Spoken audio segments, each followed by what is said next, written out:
Hello and welcome. My name is Miss Amador. Today, we will be studying the national government, focusing primarily on the executive branch. Now, before we get into detail about the executive branch of the government, we need to look at all aspects of the federal government. So, let's get started. We're going to think of these sections of the federal government as separate branches. First, we have the judicial branch, which is made up of the United States Supreme Court. Next, we have the legislative branch, which is made up of Congress, which consists of the United States House of Representatives and Senate. Last, but certainly not least, we have the executive branch. This branch of government consists of those who primarily work in the White House. Now, these branches are needed for the national government to survive. And in a way, we can think of these separate but equal parts as the three branches that create the tree that is our national government. Now, this system of separate but equal branches is called checks and balances.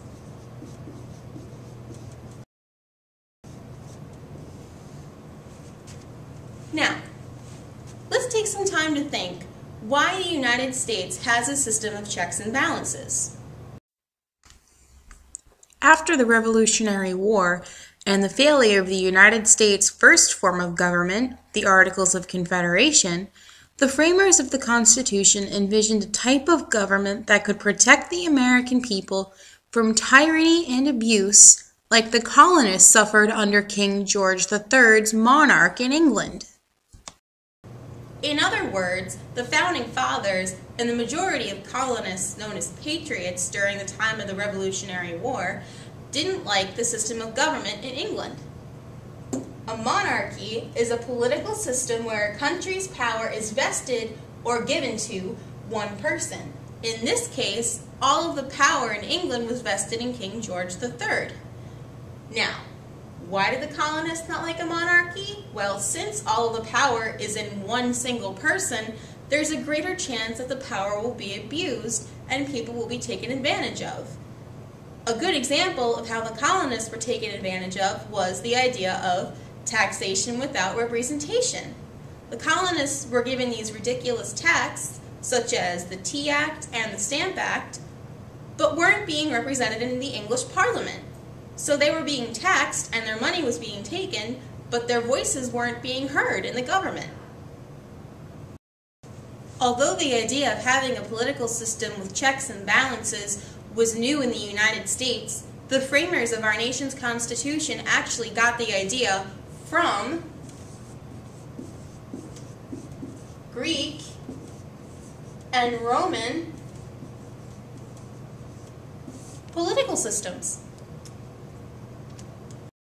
Now that we know why the United States has a system of checks and balances, let's see the system in action, shall we? Let's say the legislative branch, which again is comprised of Congress, decides to pass a bill. Now, in order for a bill to become a law, both houses of the Congress must pass the bill. In addition to that, the president must sign it. Now, let's say the president does not wish to sign this bill and have it become a law. The president then vetoes the bill. Rather than the bill dying because the president does not want to sign it into a law, the bill can go back down to the legislative branch, where the houses of Congress will once again vote on it. If both houses of Congress decide to pass the bill a second time, rather than the bill going to the president, the bill will go to the judicial branch, where it has a chance of becoming a law. See, rather than the bill dying because the president does not want to put it into effect, the remaining branches of government have a chance for the bill to survive and become a law because of checks and balances.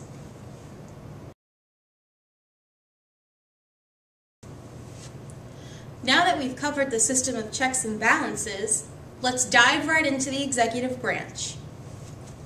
So, the head of the executive branch is the president.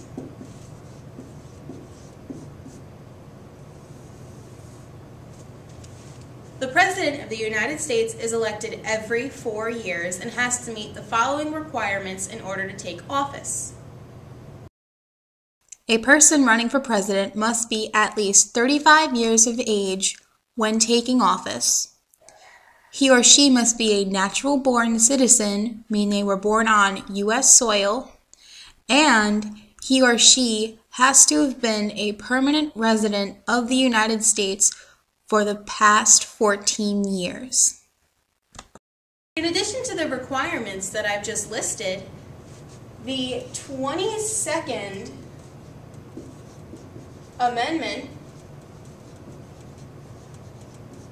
of the United States Constitution poses another requirement on presidents. This amendment states that no president can serve more than 2 terms in office. That means a total of 8 years. Can you guess the only U.S. president who served more than 2 terms in office?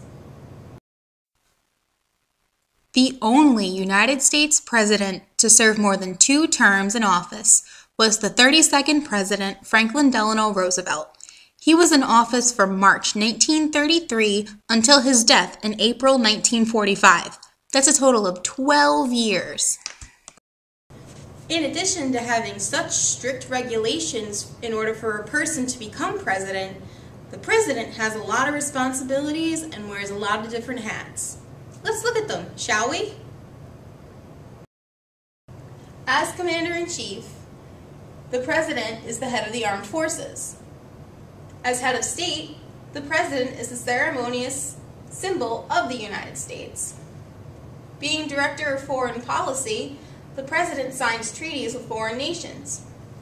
As a political party leader, the President becomes the head of his or her political party, whether the President be a Democrat or Republican. As Chief Legislator, the President executes the instructions of Congress. Finally, as Chief Executive, the President acts as an administrative head of the government, meeting with cabinet officials, signing bills, and appointing heads of departments. Speaking of the President's cabinet, let's look at this portion of the executive branch in closer detail. The President's cabinet consists of the Vice President and appointed officials. This means that the people in the President's cabinet were handpicked by the President and approved by the Senate. This is an example of checks and balances. Rather than the President having the free will to pick whomever he wishes to be in his cabinet, the Senate has to have a hearing and approve the President's nomination. Now, these appointed officials are known as secretaries of various executive